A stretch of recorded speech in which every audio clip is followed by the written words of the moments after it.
It's June in Arizona, and I had a patient come in this week with a description of he hurt his shoulder starting his snowblower this week. And I had that pause of, all right, who's screwing with me now? It's 105 out today, and he hurt his shoulder starting a snowblower. Well, I found out what it is. He was back up at his cabin up north.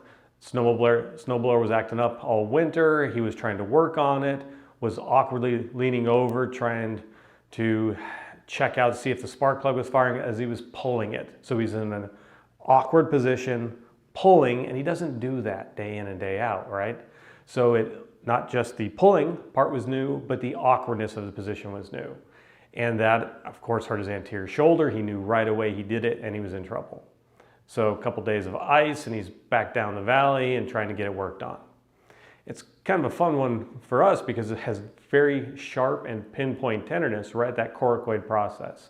So the coracoid is an attachment site for several muscles.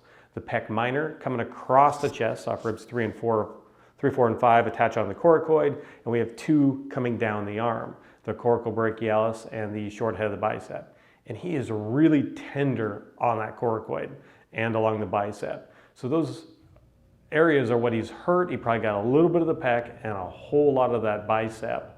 And that's going to be his injury treatment that we're going to work on. It also matches with the pain patterns that he's having down the arm.